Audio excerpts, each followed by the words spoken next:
Thanks for joining us, everybody. It's my pleasure to introduce to you George Corsillo, famed graphic artist. How about that, from New Haven? Yeah, that's right. Yeah. Thank you. All right, so we have before us all the things that you've done over a lifetime, let's say 40 years or so. Where did the art in you start? We can even go back to your childhood. Where did that start? When I was a child, Sure. I lived in Hartford, and my parents sent me to the Wadsworth Atheneum on Saturday afternoons. All the way to Hartford? Well, I lived in Hartford. Oh, you lived in Hartford. I lived in Hartford, okay. and so I was at the Wadsworth Atheneum, and it was like, it felt like home. Was it like a playground for you there? It was so strange. It's like there were kids that were also doing art and not playing sports. Yeah. So that's where you grew to love art. And Yes. So take me from there, from childhood, how did you progress? Okay, so through grammar school, I guess I was always drawing cartoons and playing and being silly. But when I got to high school, I went to Northwest Catholic in West Hartford. I did cartoons for the school newspaper. And I also, there were art classes, but I didn't want to take the art classes because somehow I thought, I don't want to be painting, you know, still lifes or whatever. You wanted to create your own stuff. Yeah, and I wanted to play. And it was the 60s, so it was kind of psychedelic. So Sure. we were doing that kind of stuff. And I remember one time doing, Northwest is a very low building with big windows from the 60s. And I did an enormous mural for a school dance. It was called Winter Wonderland, except for my painting was Eskimos killing seals. How'd that go over? Was it... Nope, nobody was worried about it, but No? but when you think about it, it was pretty. It wasn't a happy No. dance theme. All right, so along the way, Yes. you go out to California. Yes. So, And a relationship at some point starts with Garry Trudeau. Tell me this story. okay, well, there's a jump from there, but I went to Pratt Institute. My wife and I moved to Los Angeles in 1977, and I worked for a place called Gribbit, G-R-I-B-B-I-T-T exclamation point, and that was a design studio that did all record business stuff. We were really well known for doing all the trashy disco. We did Donna Summer and Cher and Kiss, Oh, the there's Village awesome people People. in my childhood. Yes, I hand lettered the words Macho Man for, Really? yes, on the, yeah. So I didn't know that, but Yes, now we know yes. you. So speaking of album covers. Grease was the first album cover that for which I was the art director. And what did they say to you? Okay, so here comes this movie. How much input did you have into that? The Okay. whole thing? You hand it. Oh, yeah, sure. So you know, you get the photograph. Right. And I thought, well, it's high school, so in the background you can see the texture of the loose leaf notebook. And the pencil is, I got the pencil and I chewed on it because we always chewed on the pencils. I remember that well. Those are my teeth marks. Can you see the teeth marks? So you got to come up really close, but they're right there, which Right. is where I used to Right. chew a pencil too. Yeah. Right. So then, you know, on the back, it became more of that. I said to them, because I was a kid, and I said, well, can I change that ugly logo? And they said, no, that's the logo for the movie, the Grease car. Right? Okay, but you didn't like that. my big contribution was this.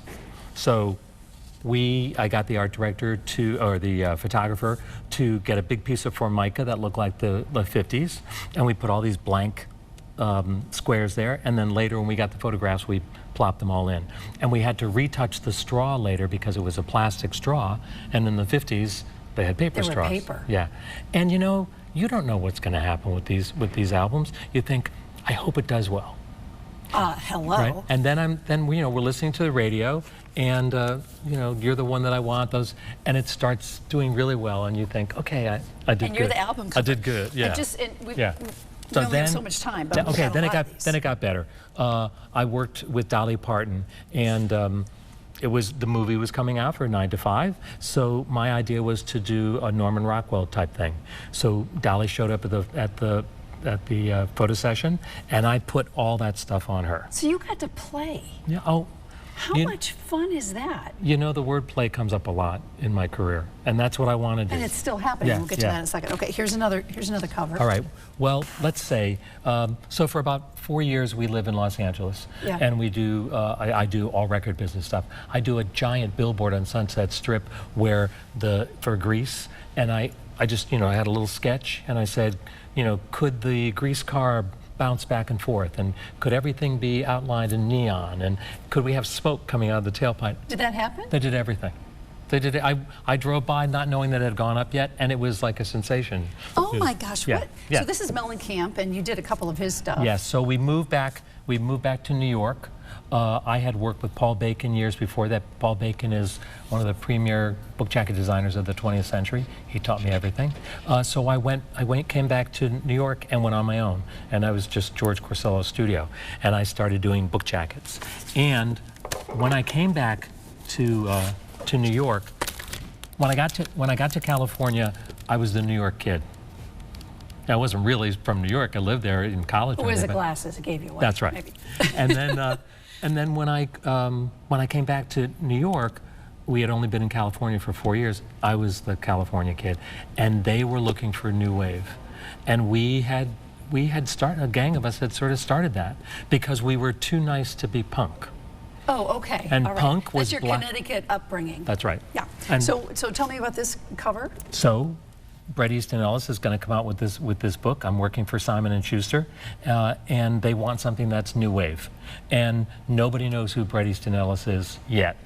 And so Bret Likes Big City, Jay McInerney, Slaves of New York, Tamma Janowitz, all those books are coming out. This book comes out, and I knew LA. I knew what it looked like, and you know, I go from less than zero because it's Elvis Costello, and I make the glasses 2 different colors. When the reviews came out for the book, and it was a big deal book, not only did they say that the book was very new and different, the book jacket was very new and different. Because oftentimes people buy a book for its cover. That's right. And but you know, I can tell you this: if the book is going to be a big hit, it doesn't matter what the cover's like. If the book is a turkey, you know, no matter what you do, you know, it could look really good, but it's the medium ones that really pushes them. Here's Pat Benatar. Pat Benatar was pregnant. I got to. What year was this? This was, I think, 85. Okay. Okay. So I started working for Pat Benatar through the Chrysalis Records. And did you like her? I loved her. She was fun. She was great, but I didn't meet her in person. Later I'm working with people, you know, one-on-one. I was on the phone with her all the time. I love that. And so, what a world! Can I pinch you? Oh my gosh! So she sent me a photograph. I'm going to show you the photograph quickly. It's this blue thing. Okay. So we get this photograph, Pat Benatar, and it's very, you know, sort of plain. Did she sign it? No, but that was the photograph, and all the photographs from that photo session. You know, you're used to seeing her in the tank top and look like a rocker. She was in, you know, she was wearing this. So I punched up the color and I made it, you know, hot pink and posterized everything. So see, here's the. And I'd get on the phone and she'd say, you got to come to California, and we'll talk about it. And then she'd get the sketch by FedEx and say, you don't have to come to California. I love this stuff. Let's go. I love this. Okay, we got lots of stuff. So here's more Mellencamp. Then you went from albums to. Yeah, so I'll just say I did. Bob Woodward's book. So Bob Woodward's book, Wired, from John Belushi. It's always, you know, you get what you get. You think, God, the guys on Saturday Night Live, there should be a whole lot of photographs. I get this little black and white photograph. So I hand colored it, and I did the I was doing lots of splashes and splatters, but it kind of made sense that it was like, you know, crashing. Did you ever say, I don't like your work and you're fired? No. And you know what? The art directors, especially Frank Metz, who was the art director of Simon & Schuster, he was my champion. I was immune to that. He would go to the book sessions, and I'm sure that and I know that the salesman would say, I don't want another, you know, red cover. I don't want. Right. I never had to hear that. Because you were different. I love that. Love that. Okay, so here's some CDs. Luther Vandross. Yeah. Luther Vandross was the. We're going to talk about Mellencamp in a minute, but Luther Vandross was the opposite of Mellencamp. Mellencamp was down and dirty, don't retouch me, until later, you know. But Luther wanted, you know, he wanted glitz and he wanted fashion, and we would get. I would call Matthew Ralston or Guzman or Annie Leibovitz. Didn't use her, but those kind of people, and we would do these big photo sessions and spend a lot of money. This is brand new. This is brand new. This is brand new. Maybe a couple of years ago. But basically, this is a group called Spite and Divel, and they're friends in New Haven. And you're still sought after, George, after decades. Don't you love that? You know what's happening now? Vinyl's coming back. I know that. I'm doing vinyl covers for a young guy in California who has gotten all the unreleased tapes from the sort of soul funk 80s. Oh my gosh. Yeah. Oh, and here's another Millen. Okay, so I'm going to just we'll jump because this is important. Yeah. All right. Lonesome Dove. So who doesn't know this? All right, so I got to tell the whole crazy story. And we have time. Okay, good. So I had done a few book jackets, newish book jackets through Simon & Schuster for Larry McMurtry. And I'm really not the kind of person, I was very lucky. I would do a book jacket and then someone would call me and say, I saw you did a book jacket for this, will you do one for, Doubleday or whatever? And so it was lucky, I wasn't showing my portfolio. So my partner then, Patty Manzoni, that was Design Monsters. This is the beginning of Design Monsters. Which is your company. Which is my company here in Westville. New Haven, in Westville with Susan, my wife. She said, I was in the elevator today at Simon & Schuster, and there are 2 editors going crazy over a new book by Larry McMurtry. And I thought, well, I haven't heard about it. Why not? So she said, call. So I called Frank Metz. I'd never done this. And I said, Frank, I hear there's a new Larry McMurtry book. And he said, yeah, but it's not your style. It's a Western. And I just got up the gumption and said, well, let me try. So I went back to the late 1800s pulp novels, Western pulp novels, and found something that had sort of this kind of lettering. So I started doing that lettering. I went back to my old boss many years earlier, Paul Bacon, who would do these big, beautiful hand-lettered things. I hand-lettered the type, and the book was so amazing and so big, and it spans, all the way from the Texas-Mexico border to Montana, and it's 800-something pages. So I thought, yes, and here we have it right here. Right. Those of you who read it, right. It was. And I'm reading an 800-page manuscript on the train coming to Connecticut from New York. So you read it before you did the cover? Oh yeah, yeah. You'd always do that. Yeah. Unless they don't have a manuscript. So I read this and was so moved by it, and I thought this has got to be a big deal. So my idea was to wrap an illustration from the back to the front, the width of it. So it's this big, expanse of a story, and here's the bad guy. Blue duck. All the detail you put in this, the normal person doesn't know that you did all of this, but that's why we have you on, to show that there's just so much detail that goes into this and so much heart. I mean, most people are like, yeah, give me this book and I'm going to read it and whatever. Yeah. Take a look at the cover. I know, and years later when you see that they've done, of course they have to do this, they've done a new cover for it, you think, oh, I'm sad. But the story of this doesn't stop there. It wins the Pulitzer Prize. I get a phone call from Texas, and they're making the miniseries with Robert Duvall and Tommy Lee Jones. And they said, we want to use the title, we want to use that type as the title. I didn't have a lawyer. I still felt like a kid, and I said, okay, I need this amount of thousands of dollars. And they said, we can't do that. And I held my tongue, and I said, that's what I need. And then a couple of days later, they called back, and it was a big score for me. And then also, I wrote into it that at the end of every episode, the last credit says, title design by George Corsillo. Good for you. Right. So then it goes to, it keeps going. There's more. I get a phone call from John Mellencamp's manager, and he said, did you do Lonesome Dove? And I said, yes. And he said, John's a good friend with Larry McMurtry, and he wants you to do an album cover for him. So the album cover was Lonesome Jubilee.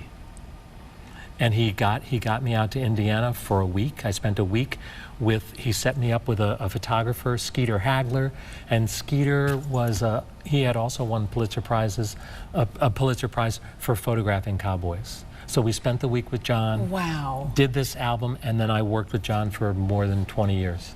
Did you still talk to him? No, but it's okay. I say this. You had your relationship. I had a long relationship with him, and it was really good. Yeah.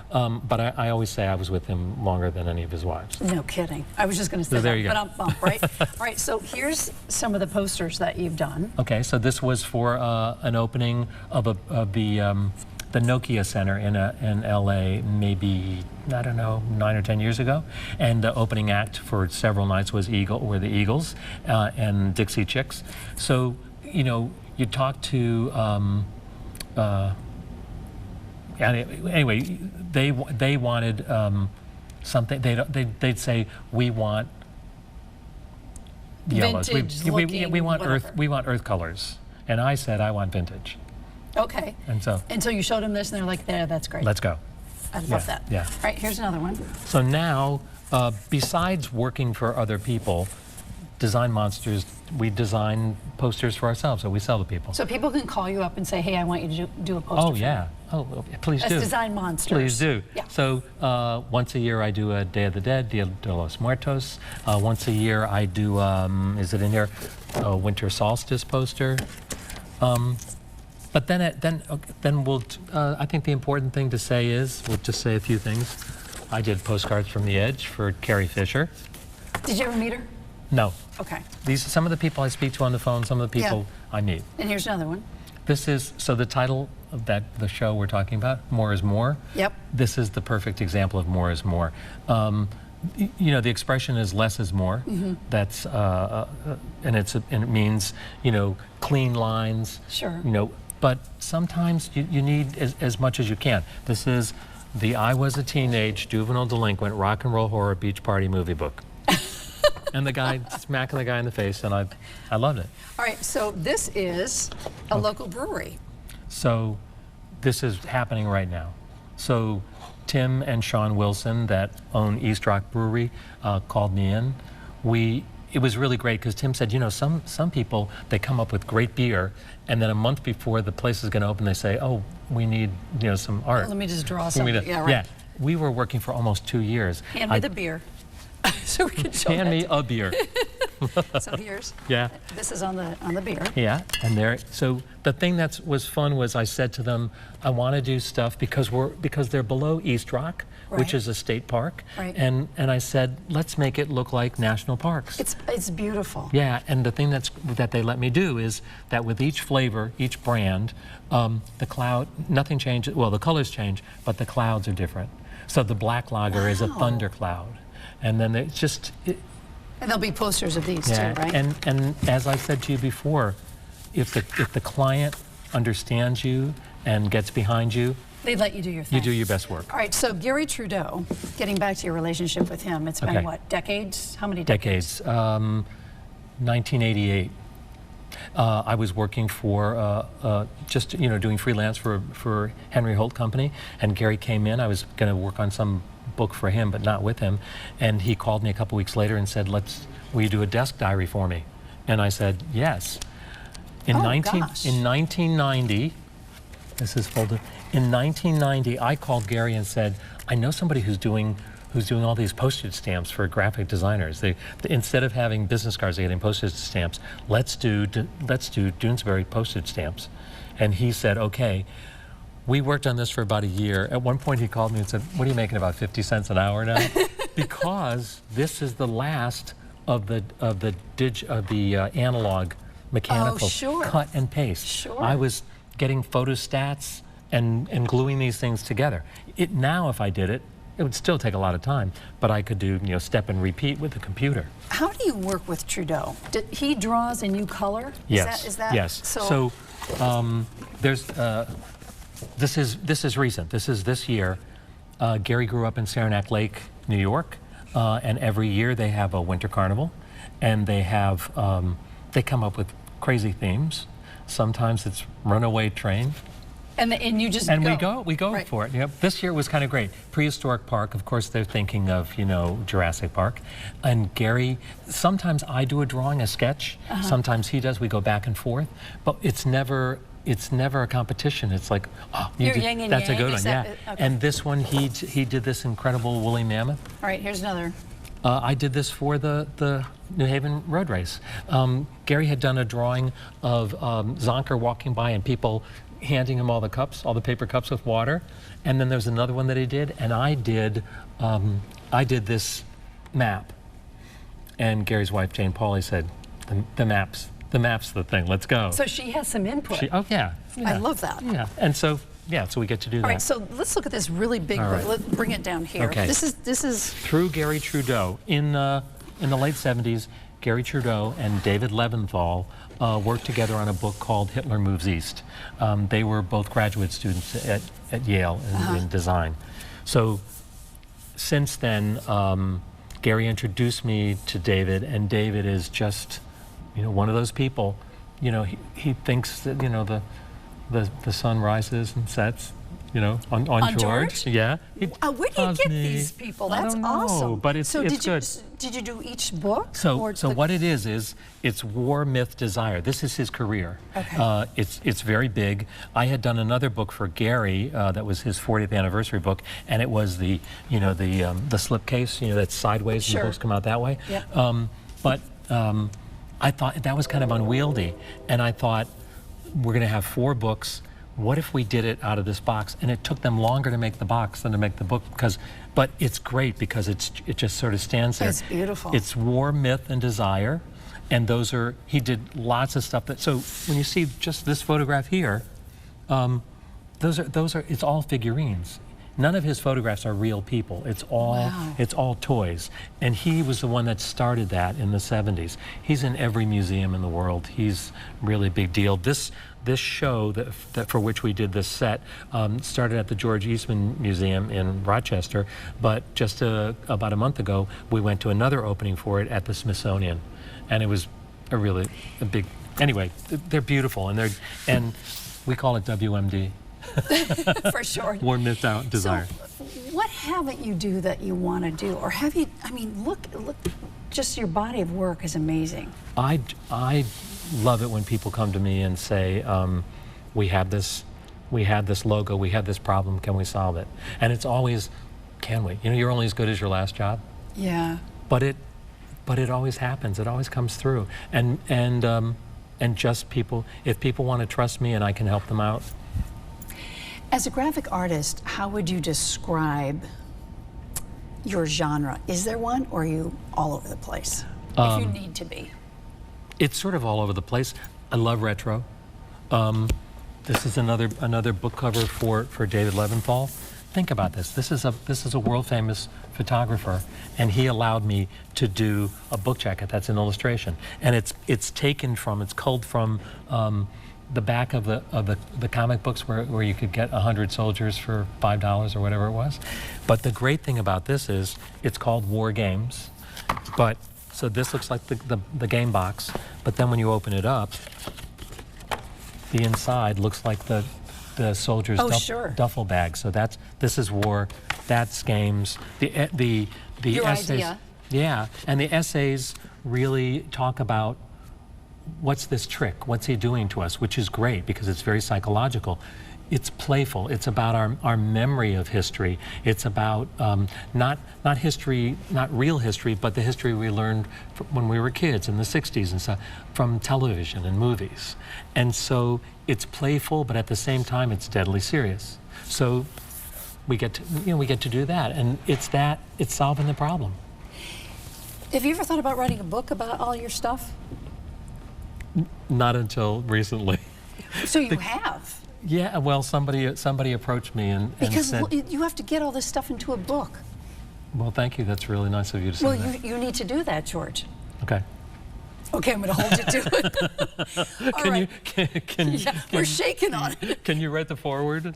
No, you can write that in your sleep. Okay. All right, so, George, thank you so much for being on. This is just a little bit of what he has done over decades. So nice to chat with you. It's wonderful. I appreciate it. Thanks so much. Okay.